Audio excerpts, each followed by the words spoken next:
कहानी का पूरा आनंद लेने के लिए कहानी का पिछला भाग सुनना ना भूलें। कहानी के पिछले भाग का लिंक आपको नीचे कमेंट बॉक्स और डिस्क्रिप्शन बॉक्स में मिलेगा।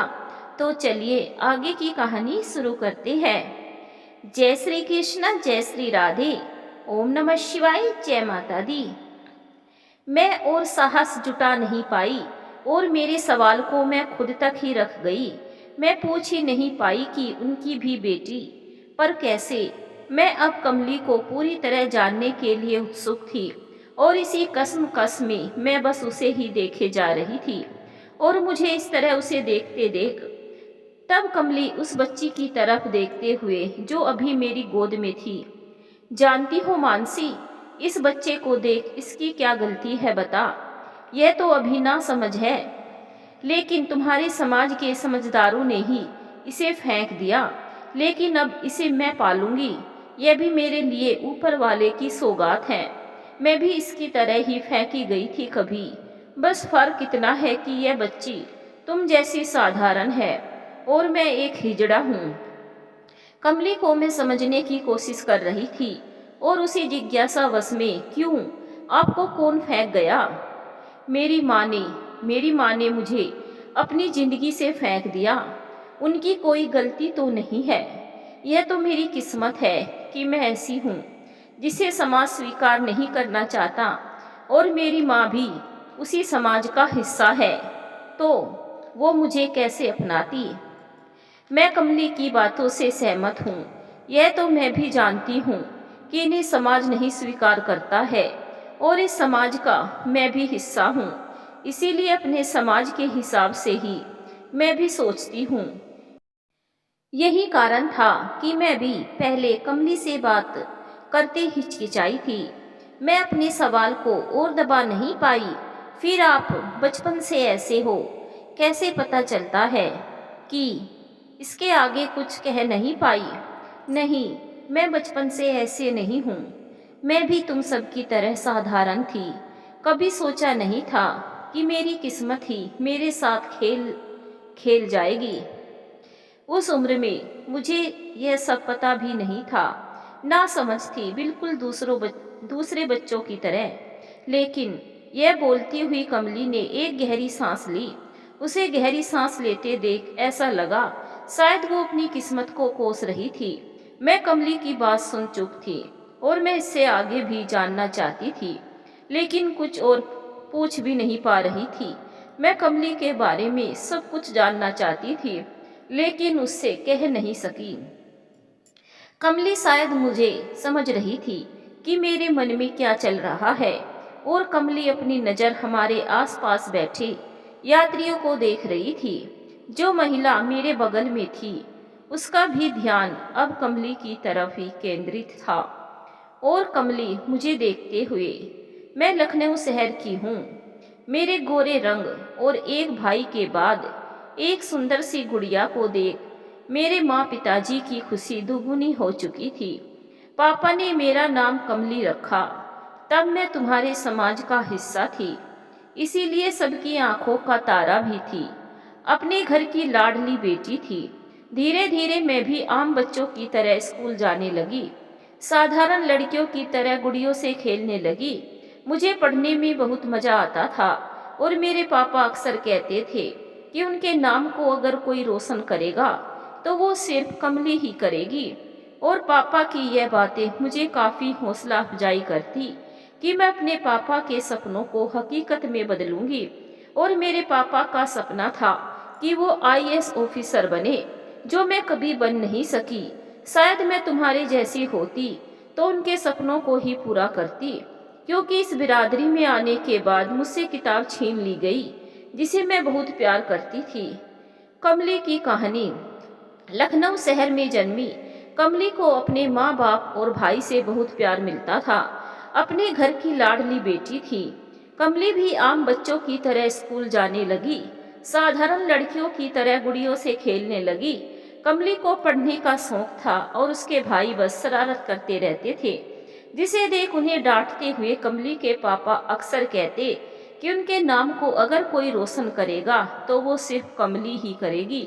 और पापा की यह बातें कमली को काफी हौसला अफजाई करती कि वो अपने पापा के सपनों को हकीकत में बदलेगी। और उसके पापा का सपना था आईएएस ऑफिसर, जो वो कर नहीं पाए, और वो अपने सपनों को बेटे से पूरा करवाना चाहते थे। लेकिन अपने बेटे के चाल ढंग देख उन्हें उनके सपने टूटते नजर आ रहे थे, और अब वही सपनों के साथ कमली को देखना चाहते थे। कमली की माँ, जो उसे बहुत प्यार करती थी, उसके अच्छे नंबर को देखकर उसके माँ बाप दोनों को ही काफी खुशी मिलती थी, और उनकी खुशी से कमली को हिम्मत मिलने लगी।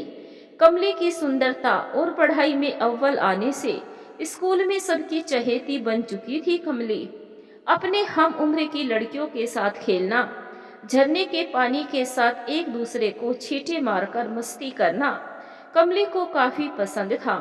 हर इंसान को अपने जन्म स्थान से प्यार होता है। कमली को भी अपने शहर से प्यार था। माँ पिताजी भी उसे कभी रोक टोक नहीं करते, क्योंकि कमली छोटी होने के बावजूद अपना काम समय पर ही करती। लेकिन कमली की माँ अपने बेटे की गपबाजी से बहुत परेशान रहती थी। लेकिन कुदरत को कुछ और ही मंजूर था। जब उसकी उम्र 10 साल की होने लगी तो उसके हार्मोन बदलने लगे। जो कमली खुश रहने वालों में से थी, अब थोड़ी गुमसुम रहने लगी और खुद को कमरे में छुपाने लगी, मायूस रहने लगी, बात बात पर गुस्सा करने लगी। उसे समझ नहीं आ रहा था कि वो क्या करे, किससे पूछे कि उसे क्या हो रहा है। उसे अपने शरीर में कुछ परिवर्तन दिखने लगे। अब उसे लड़कों में रुचि होने लगी। स्कूल में लड़कों के साथ खेलने लगी। उनके छूने से कुछ दूसरी यानी लड़कियों वाली फीलिंग्स नहीं आती थी, जो पहले हुआ करती थी। लड़कों को खुद की तरफ देखने से एक दूसरी फीलिंग्स होती थी। उनका कमली को देखना, उनकी सुंदरता की तारीफ करना, किसी बहाने कमली को छूने की कोशिश करने वाले लोग कमली को पसंद नहीं आते थे। लेकिन अब कुछ महसूस होना बंद हो गया। उसी लड़कों से स्कूल में उसकी बातचीत होने लगी, उनके साथ बैट बॉल खेलने लगी। कमली के माँ बाप को भी समझ नहीं आ रहा था कि कमली में यह परिवर्तन क्यों आ रहे हैं। फिर उसका बचपना बता बात टलने लगी। धीरे धीरे जब कमली की आवाज भी बदलने लगी, कमली की खूबसूरती थोड़ी ढलने लगी, कमली के चाल ढाल में भी परिवर्तन आने लगे, जो कमली की माँ नोटिस करने लगी थी। पहले तो कमली की माँ को लगा शायद इस उम्र में ही लड़कियों का मासिक धर्म आता है, उसी के चलते कमली का स्वभाव भी बदल रहा है। लेकिन जब उसकी माँ को लगने लगा कि कुछ समस्या हो रही है कमली में, जो सामान्य नहीं है, जो साधारण लड़कियों में होता है, लेकिन कमली में कुछ अलग है, तो कुछ दिनों के बाद उसने एक दिन दरवाजा बंद कर कमली को पूरा नंगा कर देखने लगी। और जो उन्हें दिखा तब कमली के सोच से वो परे था। कमली को इस हालत में देख उसकी माँ बुरी तरह कांपते हुए रोने लगी। उसके बाहर जाने पर पाबंदी लगने लगी।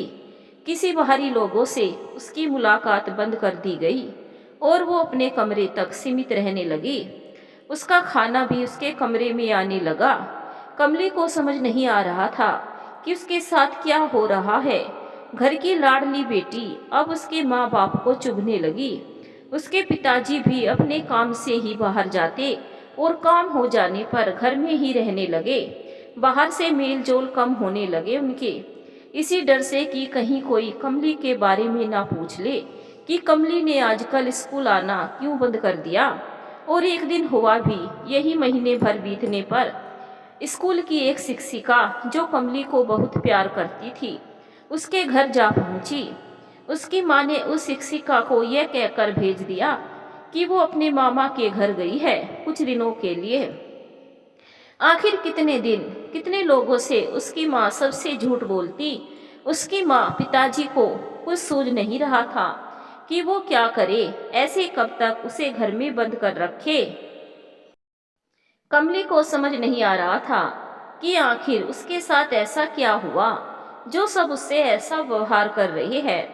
अपने पापा की लाडली बेटी को अब उसके पापा उसके कमरे में मिलने भी नहीं आते और ना गले लगा उसे प्यार करते। और एक दिन उसके भाई ने कमली के पास जाकर, कमली तुझे ना कल पापा दिल्ली ले जाएंगे तुझे डॉक्टर को दिखाने, वैसे तुझे हुआ क्या है? पिताजी से पूछा तो बोले तुम नहीं समझोगे। अपने भाई के सवाल सुनकर भी उसने अनसुना कर दिया। लेकिन डॉक्टर के पास उसे उसके पिताजी लेकर जाएंगे, यह सुन कमली भी खुश हो गई, यह सोचकर कि शायद अब वो पहले की तरह हो जाएगी, पहले की तरह स्कूल जा सकेगी, पहले की तरह दोस्तों के साथ घूम सकेगी। तभी उसकी माँ, कमली चला तेरी चोटी कर देती हूँ, फिर तेरे कपड़े को बक्से में भी तो रखनी है। माँ मुझे इतनी दूर क्यों भेज रही हो?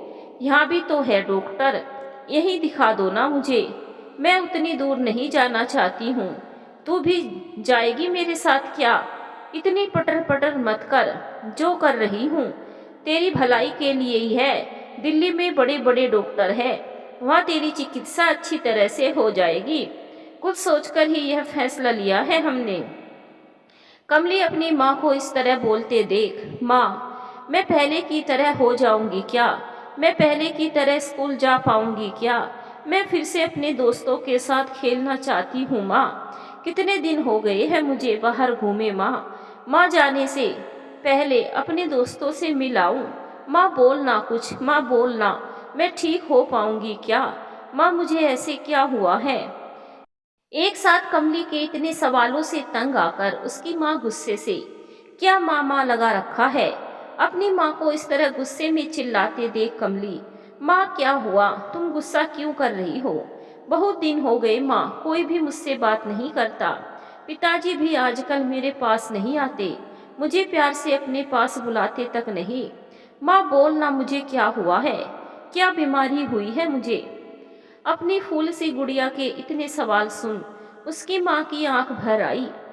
आंसू को अपने भीतर दबाने की वजह से उसकी माँ की आवाज भी थोड़ी भारी हो गई और फिर खुद को झूठा दिलासा देते हुए, ईश्वर करे जो दिख रहा हो वो ना हो और मैं गलत साबित हो सकूं। क्यों माँ, ऐसा क्या हुआ है मुझे? कुछ नहीं। और सुन कमली, अगर जीवन में कभी भी तुझे अकेले रहना पड़े तो घबराना मत। हर चुनौती का सामना तुझे अकेले ही करना है। अपनी माँ की बात अब भी कमली समझ नहीं पा रही थी और फिर अपने सवालों के साथ, माँ मैं अकेले क्यों रहूंगी? तू है, पिताजी है, तो मैं अकेले क्यों रहूं? और किसका सामना करना पड़ेगा मुझे? कमली के सवालों से अब उसकी माँ भी चुप थी, क्योंकि उसने खुद ही तय कर लिया था कि कमली के साथ क्या होने वाला है। कमली को अपने जीवन में अकेले ही आगे बढ़ना है। जिंदगी की लड़ाई अब आगे सिर्फ उसे ही तय करनी है। अपनी माँ को चुप देख कमली, बता ना माँ, तूने ऐसा क्यों बोला? अपनी बेटी की जिद देख उसकी माँ बात को घुमाते हुए, कमली तू बहुत बात करती है, थोड़ी चुप रहना सीख। और हाँ, पिताजी के साथ जब जाएगी तो रास्ते भर ज्यादा पटर पटर ना करियो किसी से। उसके सवाल का जवाब तो उसकी माँ ने नहीं दिया और वो अपनी माँ को उसका बक्सा सजाते देखते रही। दृष्टि तो माँ की तरफ थी, लेकिन दिमाग माँ की बातों पर था। लेकिन बिना जवाब के दूसरे दिन सवेरे से ही माँ रसोई में रास्ते के लिए खाना बनाने में लगी थी और कमली पूरे घर में घूम रही थी। कुछ खिलौने थे कमली के, उसने चुपके से उसे भी अपने बक्से में रख दिया।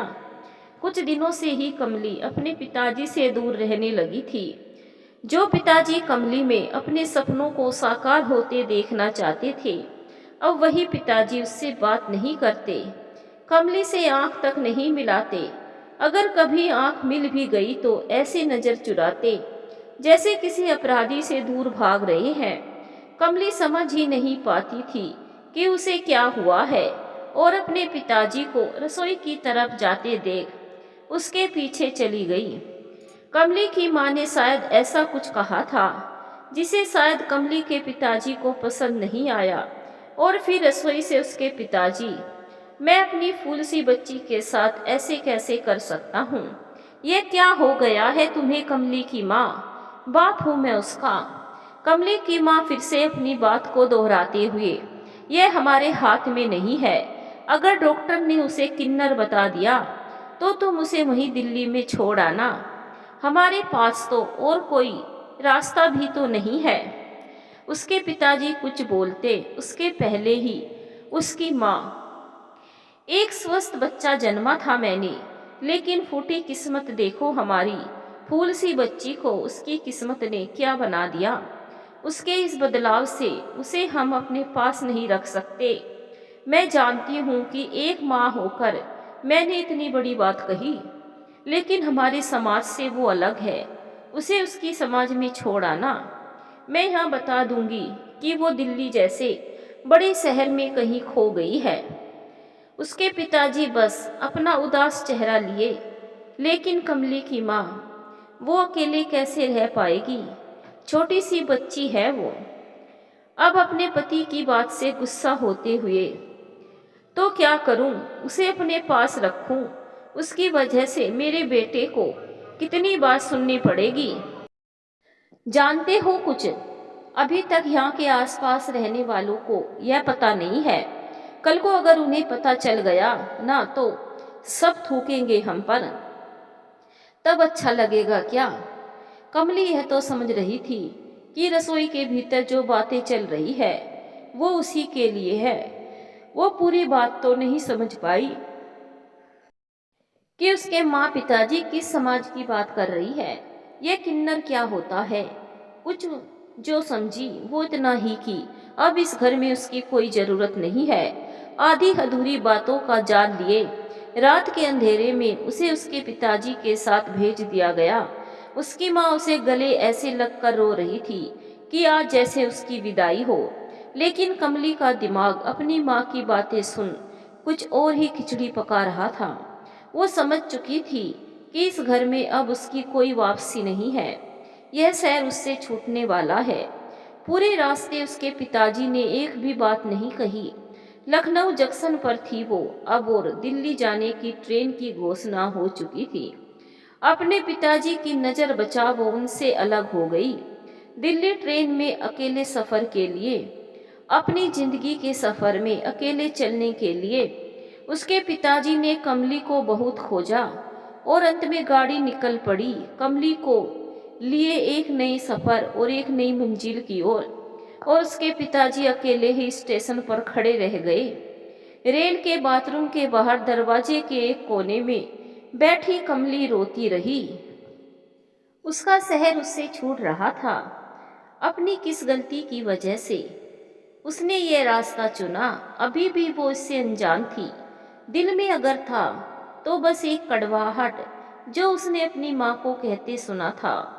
वो जो समझी वो इतना ही था कि अब उसके परिवार और इस शहर से उसका नामो निशान मिट जाएगा। कमली निकल तो गई एक नई सफ़र में बिना कुछ सामान और पैसे लिए। जिसके आगे क्या होगा उसके साथ, इस बात से अनजान थी वो। रह रहकर अपने आंसू पोंछते हुए आंखों के पानी को अपने फ्रॉक पर पोंछती रहती। जब उसके आंसू सूखने लगे तब भूख सताने लगी उसे। बहुत देर तक अपने पेट को दबाए चलती रेल के नल से पानी पीकर अपनी भूख मिटाने की कोशिश करती और खुद एक कोने में पड़ी रही और सो गई। सुबह ट्रेन के डिब्बे के भीड़ से उसकी नींद खुली। अपने आसपास देखने लगी कि कहीं से अगर उसे कुछ खाने को मिल जाए, लेकिन सभी अपने अपने में व्यस्त थे। किसी ने भी कमली की तरफ नहीं देखा। सबको खाते देख कमली की भूख और बढ़ गई, लेकिन किसी से मांग कर खाना तो कमली ने सीखा ही नहीं था। और कुछ घंटों में भूख की वजह से रोते हुए कब वो बेहोश हो गई उसे पता भी नहीं चला। जब उसे होश आया तो अपने सामने ऐसे चेहरों को देख कमली डर गई। उनकी आवाज़ों और तालियों की गूंज सुन वो सिहर उठी। उन्हीं में से एक औरत ने उसे कुछ बिस्किट नमकीन दिया और कमली झट से उसे लेकर खाने लगी। जब कमली थोड़ी राहत महसूस करने लगी तो उस औरत ने कमली से कहा कि हो, अकेली हो क्या? देखने से तो लग रहा है कि घर से भागी हुई हो। कमली, जो अभी थोड़ी सहज हो चुकी थी, अपनी भूख को मिटाकर लेकिन उनके सवाल सुनकर भी चुप ही थी। तभी एक दूसरी किन्नर, ए सुनाई नहीं दे रहा क्या? मोहिनी दीदी कुछ पूछ रही है। उसके इस व्यवहार से कमली डरते हुए, लखनऊ की हूँ। तभी वो किन्नर जिसने कमली को खाने को दिया था, मैं मोहिनी हूँ, क्या नाम है तेरा? कमली ने अपना नाम उसे बता दिया। मोहिनी, घर से काय को भागी तू? कमली ने अपने साथ होने वाली सब घटना को मोहिनी को बता दिया। उसकी बात सुनकर मोहिनी ने दूसरे किन्नर की तरफ इशारा किया और उसे बाथरूम में ले जाने को कहा और बाहर निकलकर उन दोनों में इशारों ही इशारों में बात हुई। फिर मोहिनी, कमली, तू अब हमारे साथ रहना, आज से तू ही मुझे अपनी माँ समझ। कमली को समझ नहीं आया कि जब इस सब इशारों में क्या बातें हुई। क्यों मोहिनी ने कहा कि वो अब इन सब के बीच रहेगी? क्यों मोहिनी को अब वो अपनी माँ कहेगी? इन सब से अनजान तो थी कमली। मैं बड़े ध्यान से कमली की बातें सुन रही थी। तभी अंकुर जी ने मुझे हिलाया। यार, कब से बुला रहा हूँ, चाय पियोगी? मैंने कमली की तरफ देखा तो वो उस बच्ची को लेकर जाने के लिए उठी और मेरा मन कमली को जाने नहीं देना चाहता था। पहली बार में कमली को, दीदी बैठो यहीं, चाय पियो। मैंने अंकुर जी को इशारा कर कमली के लिए भी चाय देने को कहा। जब तक चाय वाला चाय देने में लगा, मैंने यश के कपड़े निकाल उस बच्ची को पहनाने लगी, जिससे मेरी सहायता कमली भी कर रही थी। फिर हगीज निकाली और उस बच्ची को पहना दिया। अच्छे कपड़े में वो बच्ची पूरा चांद का टुकड़ा लग रही थी। मैं और कमली उसकी तरफ देखते हुए एक दूसरे को देखकर मुस्कुराने लगे। सच में अब मेरी दूध पिलाने से उसके साथ एक ममता लिए मैं भी जुड़ने लगी थी। तब तक चाय भी आ गई और मेरे मन में और भी जिज्ञासा थी कमली की कहानी सुनने की। और मैं फिर बात को आगे बढ़ाते हुए, दीदी फिर क्या हुआ? तुम्हें कहाँ ले गए वो? दीदी, मुझे तो पता था कि ये जन्मजात होती है और आपको उस उम्र में जाकर मेरे पास कई सवाल थे और जवाब के इंतजार में कमली की तरफ देख रही थी। और कमली ने एक झूठी मुस्कुराहट के साथ मुझे देखा और अंकुर जी के हाथ से चाय लेते हुए, कमली, मैं तो खुद अनजान थी कि अचानक मुझे ऐसा क्या हो गया। क्यों मैं अपने माँ बाप के साथ नहीं रह सकती? बहुत सारे सवाल थे मेरे पास जो मैं खुद के साथ लेकर चली थी। अपने माँ बाप को छोड़ने का फैसला मेरा ठीक था कि नहीं, ये मैं तब नहीं जानती थी। मेरा यह जल्दबाजी का फैसला कहीं मुझ पर भारी ना पड़ जाए, यह सोचकर मैं घबराई भी थी बहुत बार।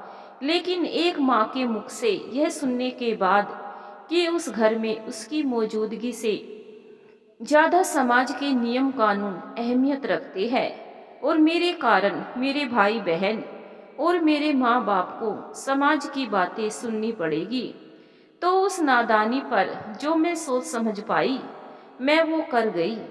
घर से पहली बार निकली थी मैं, वो भी अपने माँ बाप के बिना।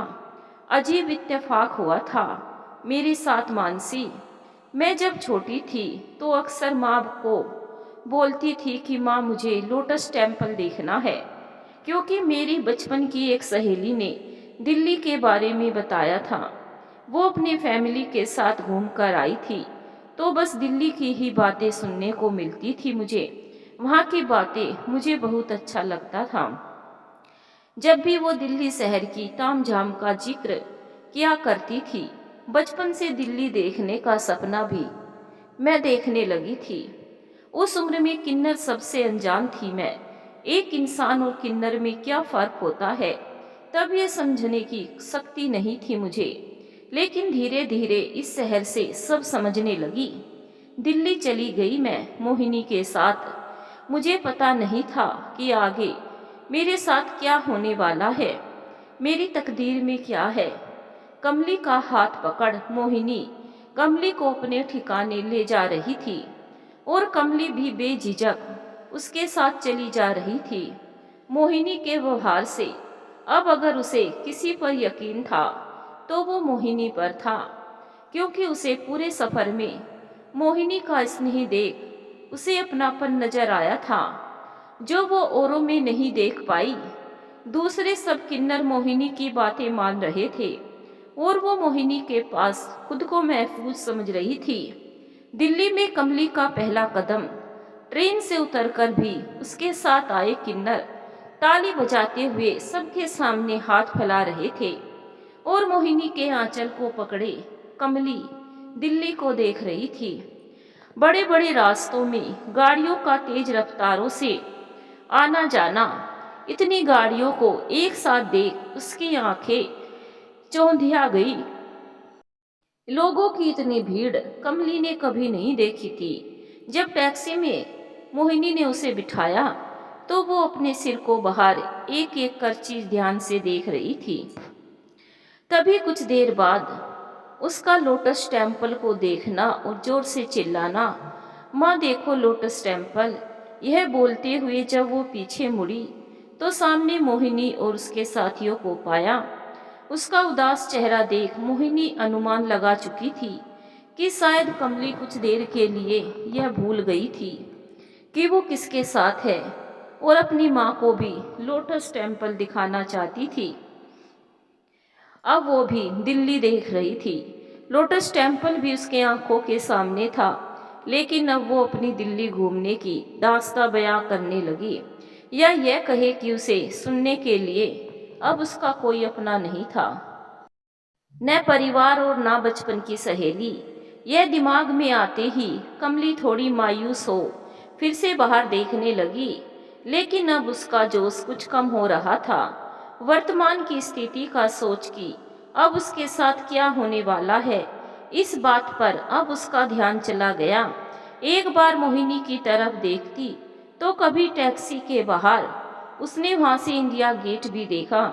उसकी टैक्सी कितने मीनार, कितने बड़े बड़े महलों से गुजर रही थी, लेकिन कमली अब सामान्य रूप से उसे पीछे छोड़ते हुए टैक्सी के साथ आगे निकल रही थी। मोहिनी के बताए ठिकाने पर टैक्सी रुकी। मोहिनी ने पैसा दिया और गली के नुक्कड़ से होते हुए एक घर में घुसी। कमली का ध्यान अब उसके उस घर में था जहां वो खड़ी थी। सामने एक ट्यूब नल थी जहां एक औरत कपड़े धो रही थी। कपड़े धोते हुए भी अब उसकी नजर कमली पर थी। कई छोटे छोटे कमरों से बना हुआ था वो घर। कुछ देर में मोहिनी उसे ऐसी जगह ले गई जहां सबको देख कमली डरने लगी। जहां सब मोहिनी और मोहिनी के टोली में जो थी सब वैसे ही दिख रही थी। वहां कदम रखते ही सब मोहिनी से पूछ रहे थे कमली के बारे में, कहां से उसे उठा लाई। इस तरह के कई सवालों का जवाब देते देते मोहिनी एक कमरे तक पहुंची जहां एक औरत दूसरे लोगों के साथ हिसाब किताब की बातें कर रही थी। मोहिनी के साथ एक लड़की यानी कमली को देखते ही वो मोहिनी के पास आ गई। औरत, मोहिनी किसको लाई री तू? गुरु माँ, यह कमली है, ट्रेन में मिली छमको। वो औरत जो उस किन्नरों के घराने की गुरु माँ थी, कमली के आसपास घूमते हुए, भली चंगी है कि हमारे गुरु माँ, इसकी किस्मत ही खराब निकली रे। लखनऊ की रहने वाली है, अच्छे घर की है।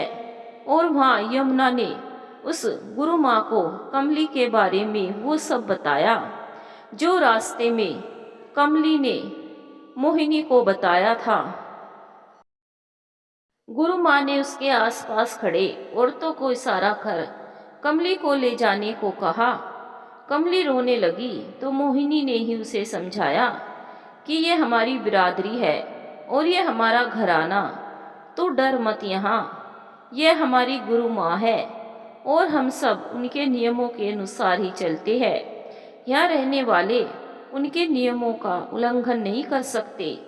यहाँ के रहने वाले सब गुरु माँ की बातें ही मानते हैं।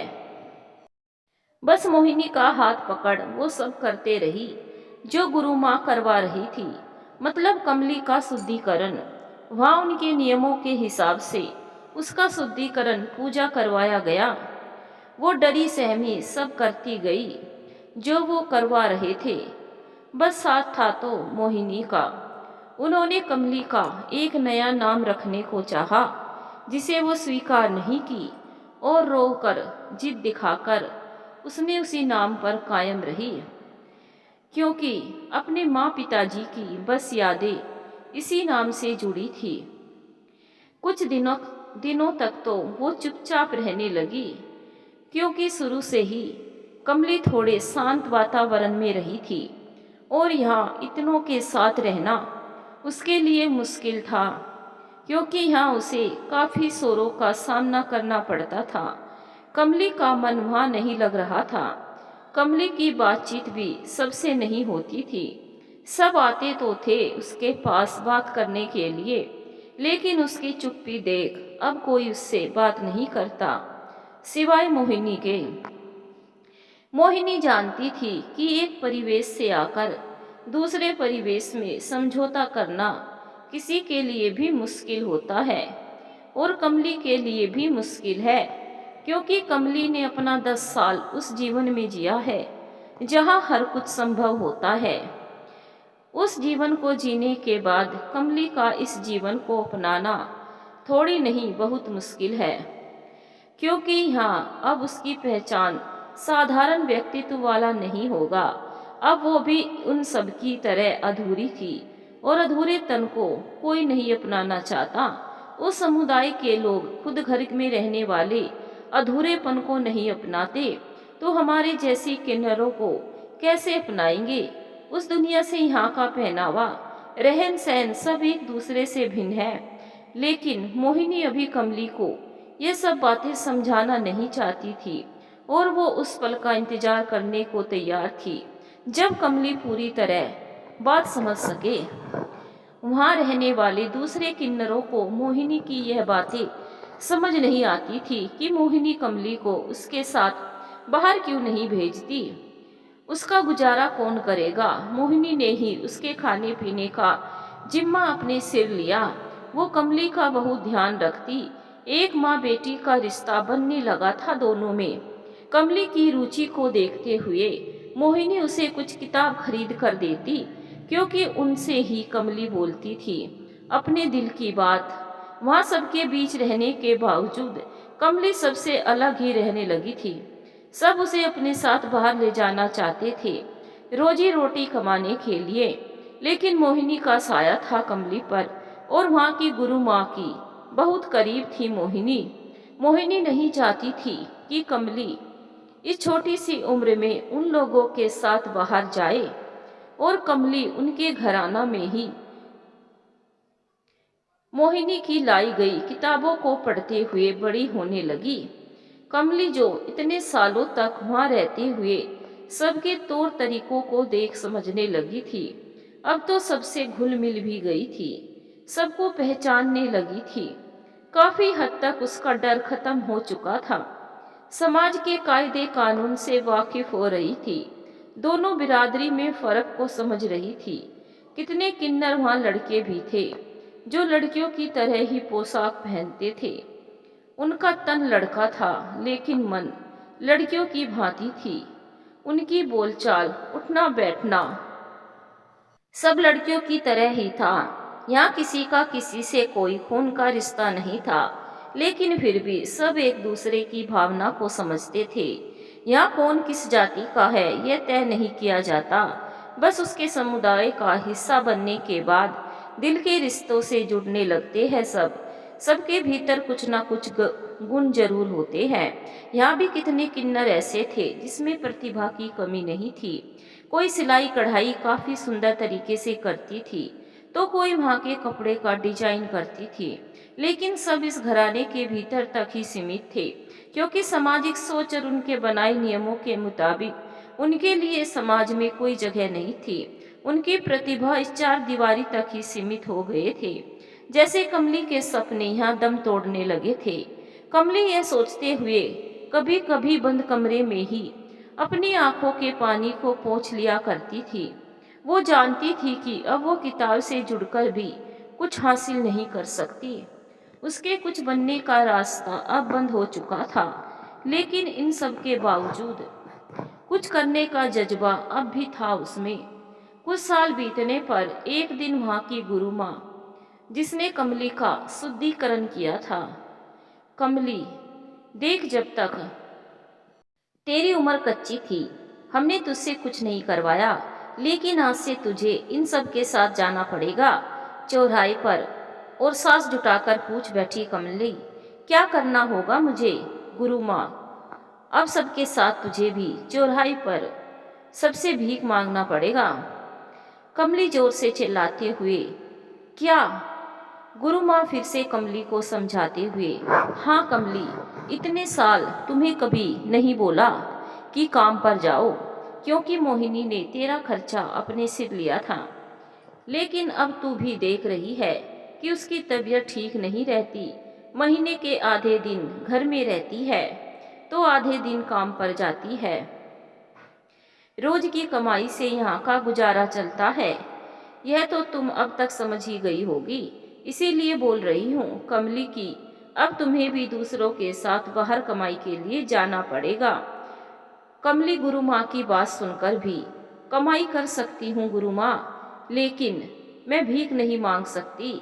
मैं आगे पढ़ना चाहती हूँ और एक अच्छी सी नौकरी करना चाहती हूँ, कुछ बनना चाहती हूँ। मैं कुछ भी कमाकर गुजारा कर लूंगी, लेकिन किसी के सामने हाथ नहीं पसारूंगी। और वहाँ खड़े सब किन्नर एक दूसरे की तरफ देखते हुए कमली की बातों पर हंसने लगे। किसी ने कमली की भावनाओं पर ध्यान नहीं दिया। इसके पीछे भी कुछ सच्चाई थी, जिस वजह से आज सब कमली पर हंस रहे थे। उन्हें भी कभी वक्त लगा था अपने जीवन की इस सच्चाई को स्वीकार करने में, क्योंकि आज जिस जगह कमली खड़ी थी उसी तरह कभी उनकी भावना को भी कुचला गया था। यहाँ कोई अपनी मर्जी से ऐसा जीवन नहीं जी रहा है, सबकी कहीं ना कहीं कोई मजबूरी रही है और अपनी भूख की प्यास को बुझाने के लिए इस रास्ते पर चल निकली है। और आज कमली की बारी थी। आज कमली को उन्हीं के बनाए गए इस रास्ते पर चलना था। लेकिन कमली की जिद और उसकी बातें सुन सब कमली पर हंस रहे थे। गुरु माँ ने सबको चुप करने का, रहने का इशारा किया और फिर से उसे समझाने की कोशिश करते हुए, कमली, यह पढ़ाई लिखाई हमारे लिए नहीं है। सरकार ने हम जैसों के लिए कुछ नहीं सोचा। यह तब की बात है जब सरकार द्वारा कोई भी कानून उनके लिए हमारे देश में उपलब्ध नहीं थे। हम इसी तरह कमाई कर अपने जीवन में आगे बढ़ते हैं। तभी वहाँ दो साधारण औरतें आती है जो उसी मोहल्ले के दूसरी छोर में रहती थी। एक को तो गुरु माँ पहचानती थी, क्योंकि उसके घर में किसी भी शुभ काम पर वो गुरु माँ को बुलाती थी और आसपास की खबरें भी उसे देते रहती थी।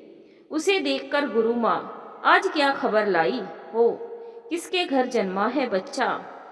और वो औरत गुरु माँ के पास बैठते हुए, आप भी ना गुरु माँ, मैं क्या ऐसे नहीं आ सकती आपसे मिलने?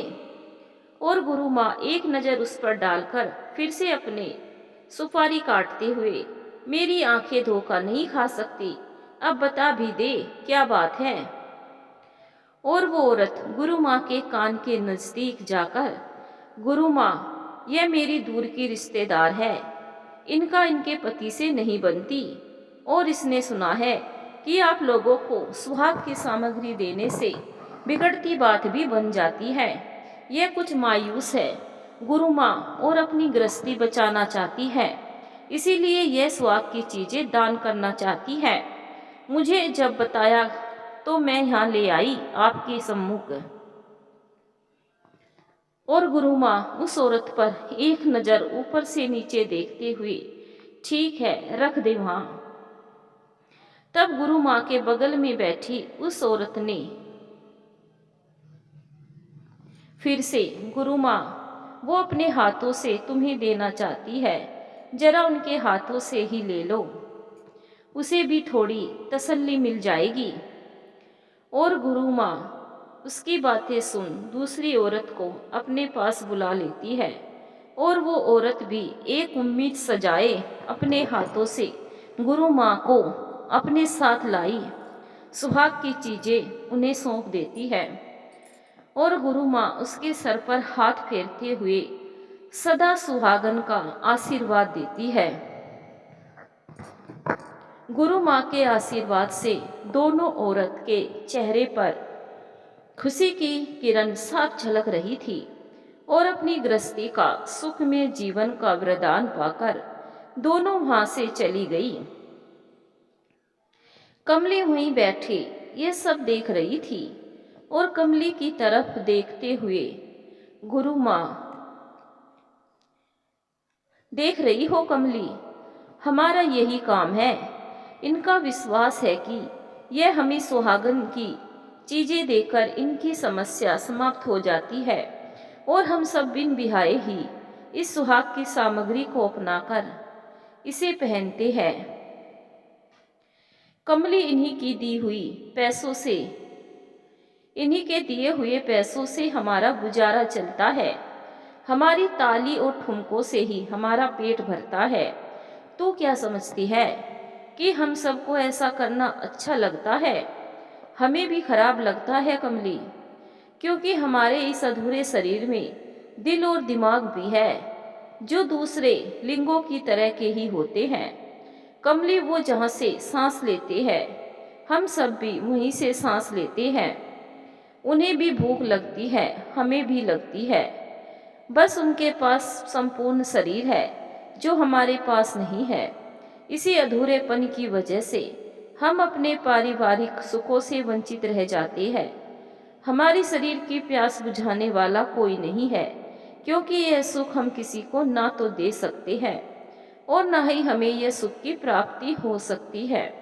और इसी सामाजिक भेदभाव की वजह से हम यहाँ अपना एक अलग समुदाय में है। प्रकृति के नियम अनुसार ही चलना पड़ता है कमली, और तुझे भी समुदाय में रहना है तो इसके नियम कानून के हिसाब से ही चलना पड़ेगा। और अगर तू अलग चली तो इस समुदाय से चली जा। कमली गुरु माँ की तरफ देखकर अपनी नजर को मोहिनी की तरफ कर गई, इस उम्मीद में कि आज भी मोहिनी शायद उसे ना जाने दे। कमली वहीं बैठे मोहिनी के पास जाकर अब इतने सालों में वो उसे माँ कहकर ही पुकारती थी। माँ, गुरु माँ को बोलो ना, मैं भीख नहीं मांग सकती, मुझे कुछ और वक्त दो, मैं बाहर कुछ भी कमा लूंगी।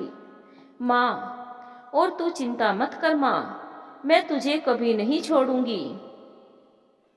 मोहिनी आज बेबस होकर कमली को समझाते हुए, लेकिन बेटा, कब तक मैं तुझे पालती रहूं? मैं भी तो आजकल ठीक से कमाई कर गुरु माँ को नहीं दे पा रही हूँ, तो हम दोनों का खर्चा कौन उठाएगा? कैसे चलेगा? कमली बोल। माँ, मैं बाहर कुछ भी काम कर लूंगी, लेकिन भीख नहीं मांगूंगी। मोहिनी गुरु माँ की तरफ देखते हुए अपने दिल पे पत्थर रखते हुए कमली को समझाने की कोशिश करती है। वो खुद भी नहीं चाहती थी कि कमली बाहर जाए, लेकिन जब मोहिनी के पास गुरु माँ के इस फैसले को मानना ही था और कमली के सिर पर हाथ फेरते हुए, कमली जिद छोड़ दे बेटा, जा इन लोगों के साथ चली जा, क्योंकि उस समाज में तुझे कोई नौकरी नहीं देगा। तेरी असलियत पता चलने पर सब तुझसे नफरत करेंगे कमली, तब उनकी यह नफरत नहीं सहन कर पाएगी तू। लेकिन कमली मोहिनी के पास ही बैठी रही, अपनी आंखों में पानी भर, लेकिन उसके आंसुओं का कोई नहीं देखना चाहता था अब वहाँ। और आज तो मोहिनी ने भी अपने हाथ उठा दिए। मोहिनी कमली की भावनाओं को समझ रही थी, लेकिन आज ढलती उम्र के आगे बेबस हो कमली के लिए कुछ नहीं कर पा रही थी। एक ना एक दिन तो कमली को इस रास्ते जाना ही था। कब तक वो यहाँ उसकी ढाल बने रहती। और आज तो अपनी बीमारी और ढलती जवानी के वजह से उसे खुद ही दूसरों पर मोहताज बनना पड़ रहा है। तभी एक किन्नर गुस्से से, ए कमली, तू बहुत नौटंकी करती है। चल उठ अब और तैयार होकर आ। तुझे फोकट में बैठकर खाने की आदत हो गई है। चल अब जाने का टाइम हो गया। धंधे के टाइम पर यह ड्रामा ना कर। लेकिन कमली टस से मस नहीं हुई और वहीं बैठी रही। उसका जमीर उसे भीख मांगने के लिए उसका साथ नहीं दे रहा था। कमली को इस तरह अभी भी बैठे हुए देख गुरु माँ के आदेश सुन कुछ किन्नर उसे अपने साथ दूसरे कमरे में ले जाने लगे। तभी गुरु माँ उस किन्नर से जो कमली का हाथ पकड़े हुए थी, ए सुन, उस औरत को दी हुई है सुहाग की चीजें ले जा और आज इससे ही कमली का श्रृंगार कर। गुरु माँ के हाथ से सुहाग का सामान ले कमली को दूसरे कमरे में ले चली गई और उसे तैयार करने लगी। आगे क्या होने वाला है कमली के जीवन में, जानेंगे कहानी के अगले भाग में। कहानी का अगला भाग सुनने के लिए चैनल को सब्सक्राइब जरूर करें, वीडियो को लाइक भी जरूर करें और हमें कमेंट करके जरूर बताएं कि आपको कहानी कैसी लगी। धन्यवाद दोस्तों।